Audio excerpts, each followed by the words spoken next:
ऐसा नहीं, एपोजिट वर्ड्स तो फोर्थ फिफ्थ के इवन थर्ड से भी बच्चों को आना चाहिए। तो ये आप उन क्लासेस के लिए भी कर सकते हैं। तो मैंने अभी छोटे छोटे वर्ड्स को लेके कुछ एपोजिट वर्ड्स बनाए, एक स्क्रैप बुक टाइप की बनाई है मैंने, और उस बुक में कुछ एपोजिट वर्ड्स लिखे हैं। और मैंने ये इसलिए बनाया क्योंकि बच्चे रट के बहुत जल्दी, मतलब वो चीजें अगर वो याद पहली बार तो वो याद नहीं कर पाएंगे, और अगर कर भी लेते हैं तो वो उनके दिमाग में उस तरह से चीजें एकदम याद नहीं होती। तो इसको मैंने पिक्चर के फॉर्म में, और इसमें कुछ ऐसा वर्किंग टाइप का भी है कि बच्चों को इजीली वो याद हो जाएगा। जैसे मैं पहले पेज पे आती हूँ। पहले पेज पे मैंने ये डे का एक पिक्चर बना रखा है, सब लोग देखिए ये डे।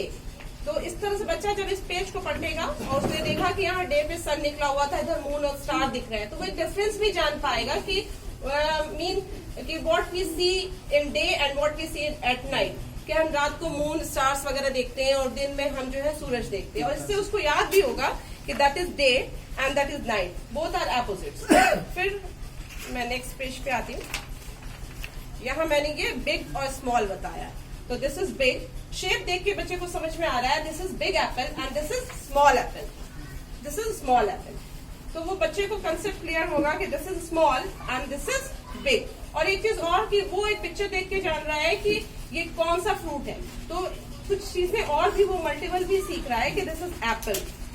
तीसरा हम ये देखते हैं, यहाँ मैंने एक ट्री बनाया है, एक मंकी है। ये मंकी बच्चे खुद करके देखेंगे। अभी ये मंकी यहाँ नीचे है, देखिए अभी यहाँ मंकी नीचे है, नीचे तो बच्चे जान पाएंगे कि डाउन मीन नीचे।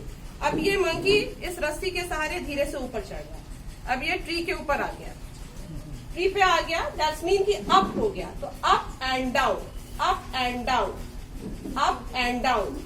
तो ये बच्चों जब 2-3 बार करेंगे तो उन्हें दिमाग में ये कंसेप्ट एकदम क्लियर हो जाएगा कि ये इस तरह से, और वो खुद भी किसी चीज को लेकर के बना पाएंगे। नेक्स्ट आते हैं फ्रंट एंड बैक। ये सबसे फेवरेट चीज जो बच्चों की और सबकी हो गई है, that is mobile, and front side of mobile and that is back side of mobile. तो ये वो अच्छे से जान पाएंगे कि ये पीछे का हिस्सा और आगे का हिस्सा, ये उनके दिमाग में आएगी चीजें। फिर हम आते हैं, ये what is this, this is ice cream. सब जानते हैं आइसक्रीम ठंडी होती है, अभी गर्मी आएगी बच्चे आइसक्रीम खाएंगे। और इधर the opposite of ice cream hot is cold is hot, this is hot.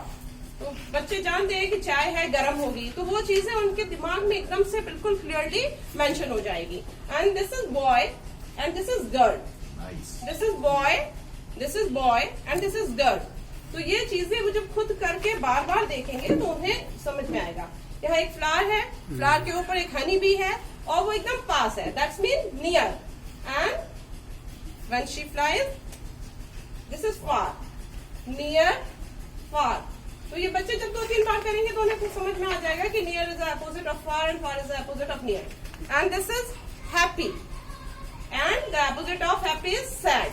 Picture देख के समझ में आ रहा है कि एक हंस रहा है, एक दुखी है, तो बच्चे को समझ में आएगा हैप्पी मतलब खुश एंड सैड मीन दुख। तो वो 2 चीजें सीख रहे हैं, एक तो meaning of the words and the opposite of any words. And this is close and this is open, this is close and this is open. तो जब बच्चे खुद देखेंगे तो उन्हें समझ में आएगा कि अब ये क्लोज है और ये open. Next thing, this is fat boy and this is thin boy, thin. Next page, this is inside, inside, chick is inside the egg, and this is outside, chick is outside the egg, inside, outside. One more thing, how many balloons are here? Here only 3 balloons are, and here there are so many balloons, means few, many, many, few and many. तो बच्चे count करके जान पा रहे हैं कि few means कम होता है, क्योंकि यहाँ पे कम बलून्स दिख रहे हैं और इधर ज्यादा बलून्स दिख रहे हैं। Next thing, this is black and this is white. Come on next page.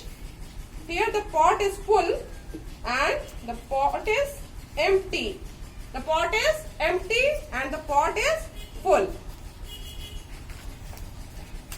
The tree is short tree, this is short tree and this is tall tree, this is short tree and this is tall tree. तो बच्चे shape देख के एकदम उनको easily learn हो जाएगा, और वो चीजें जो माइंड में उनके आएंगी वो हमेशा, this is ascending order 1 to 10, the boys This is ascending and this is descending, and this is the last page of the English DNA. Thank you.